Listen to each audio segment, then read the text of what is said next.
Hello students, तो आज हम अपना नया चैप्टर आपसे डिस्कस करेंगे। चैप्टर हमारा ट्रिग्नोमेट्री है। ट्रिग्नोमेट्री मैथमेटिक्स का एक ऐसा चैप्टर है जिसके बारे में हमें 10th क्लास से पढ़ना शुरू करते हैं और इसको आगे हायर क्लासेस तक पढ़ना है।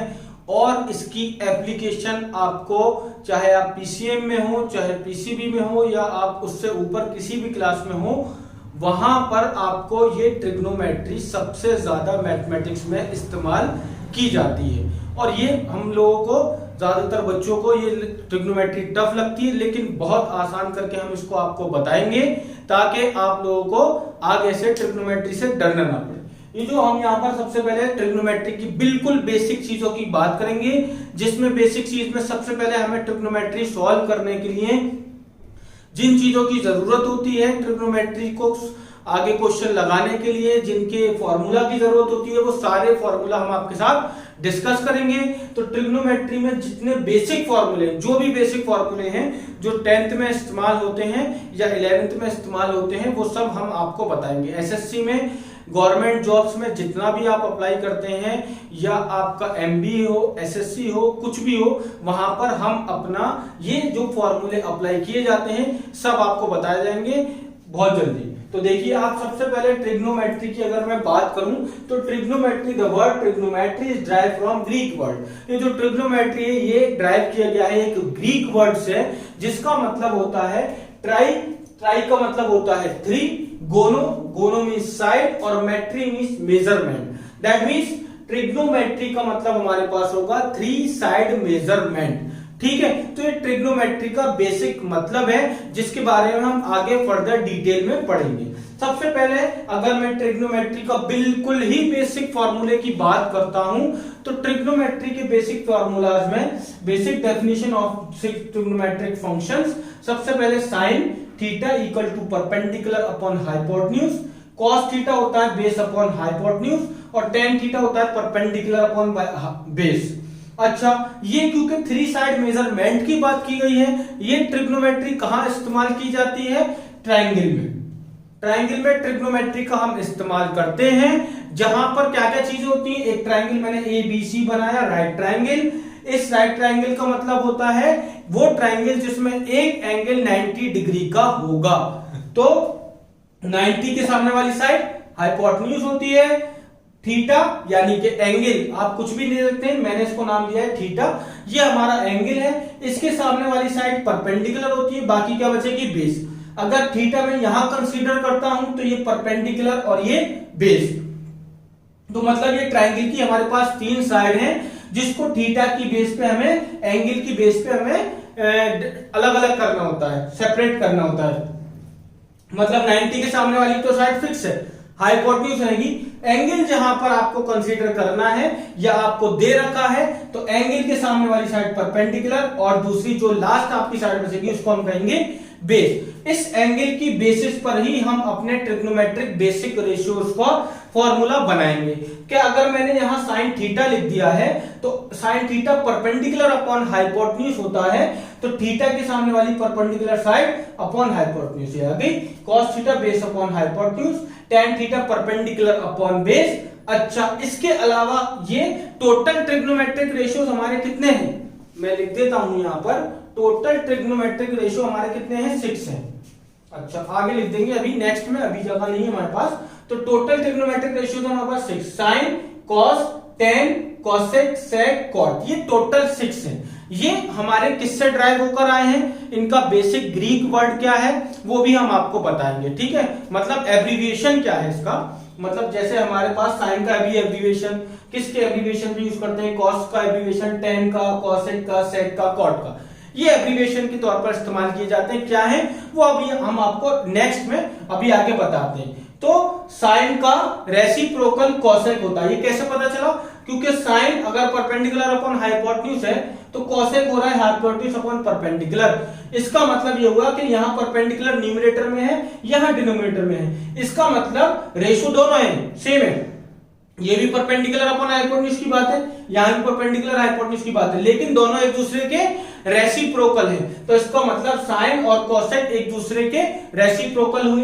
कॉस की बात करूंगा, बेस अपॉन हाइपोटेन्यूज होता है, तो कॉस सेक की बात करूंगा, हाइपोटेन्यूज अपॉन बेस, ये भी एक दूसरे के क्या है, रेसिप्रोकल है, क्योंकि ये बेस अपॉन हाइपोटेन्यूज है और ये हाइपोटेन्यूज अपॉन बेस है। That means cos and sec are the reciprocal of each other. tan perpendicular over base है और cot बेस अपॉन परपेंडिकुलर है, इसका मतलब tan और cot एक दूसरे के रेसिप्रोकल है। तो ये हमारी सबसे बेसिक बात है जो हमने आपको यहां पर इनमें बता दी है। ये आपको बात याद रखनी, बिल्कुल बेसिक फॉर्मूला है, याद रखनी है ये बात।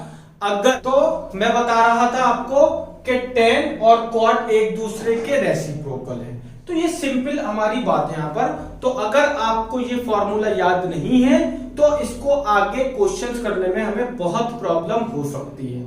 तो ट्रिग्नोमेट्रिक का बेसिक रूल ये है कि आपको सारे फॉर्मूला जो बेसिक फॉर्मूला है वो याद होने चाहिए।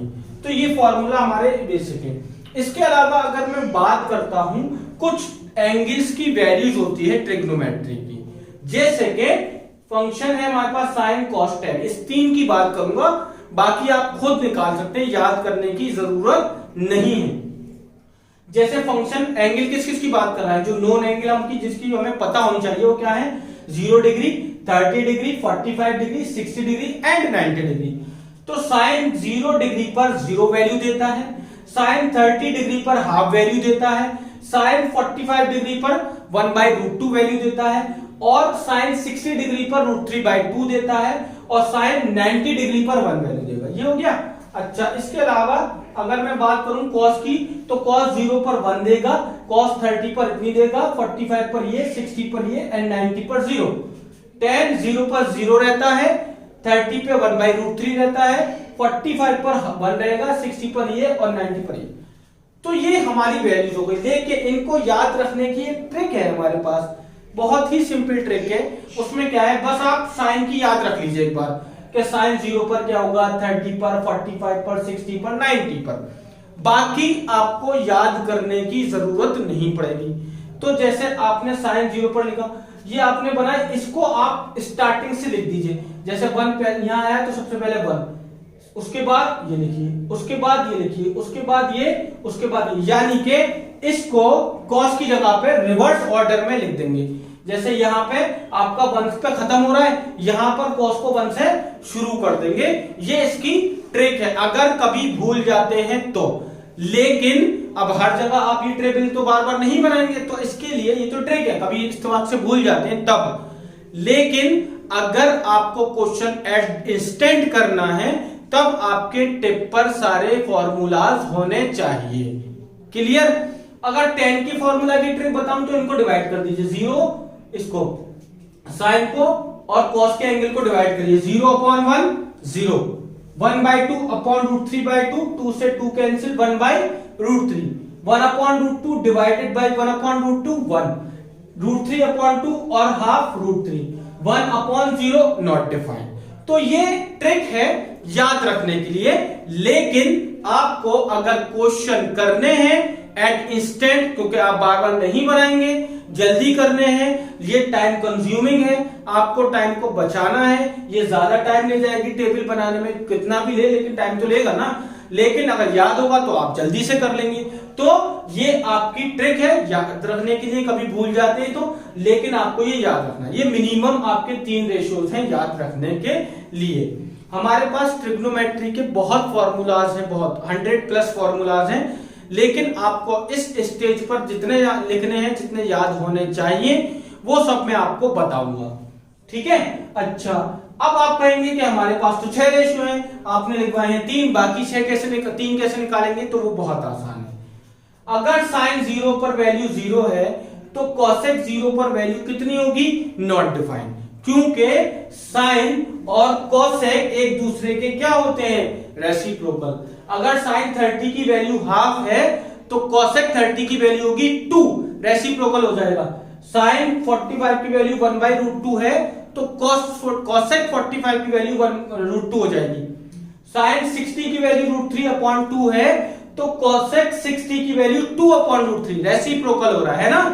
क्यों हो रहा है? क्योंकि हम ये पहले ही देख चुके हैं अपने बेसिक फॉर्मूला से कि साइन और cosec रेसिप्रोकल, cos और sec रेसिप्रोकल, tan और cot रेसिप्रोकल। क्लियर है बात? अच्छा, इसी तरह से मैं cos की बात करूं, cos की 0 की वैल्यू अगर 1 है तो cos का रेसिप्रोकल sec, sec 0 की भी 1 होगी क्योंकि 1 का रेसिप्रोकल 1 ही होता है। अच्छा, cos 30 अगर √3/2 है तो cosec 30 कितना होगा? 2/√3। cos 45 1/√2 है तो sec 45 √2 होगा। इसी तरह से हमें tan को cot के साथ रिलेट करना है। मान लीजिए tan 30 1/√3 है तो cot 30 √3 हो जाएगा। तो ये हमारे फॉर्मूले का मतलब सिंपल बात है कि ये 3 याद रख लीजिए, बाकी तो याद करने की जरूरत नहीं है, बस रेसिप्रोकल कर देना है। क्लियर? तो ये हमारी टेबल की बात हो गई। एक बिल्कुल बेसिक जो बचपन से आप पढ़ते आ रहे हैं, मैंने एक बार रिमाइंड करने के लिए लिख दिया है कि अगर राइट ट्राइंगल है उसमें हाइपोटेन्यूज का स्क्वायर बराबर होता है perpendicular square plus base square के। ये hypotenuse square plus equal to perpendicular square plus base square. तो ये हमारी पाइथागोरस थ्योरम है जो आपको याद रखनी है। आप कोई दिक्कत नहीं होगी यहां पर। हम अभी आप फर्दर और इसकी डिटेल पढ़ेंगे और फॉर्मूलाज पढ़ेंगे, देन क्वेश्चन पर आएंगे, स्टेप बाय स्टेप चलेंगे तो चीजें याद रहेंगी और आसान रहेंगी। और वही हमारा काम है कि आपको किस तरह से आसान चीज डिलीवर की जाए ताकि आप उन क्वेश्चन को अच्छे से कर सके। कहीं पर कोई भी बेसिक चीज नहीं छोड़ी जा रही है जिससे कि आपको आने वाले क्वेश्चन करने में कोई प्रॉब्लम हो। ठीक है, अभी आगे और डिटेल में हम इसकी बात करेंगे।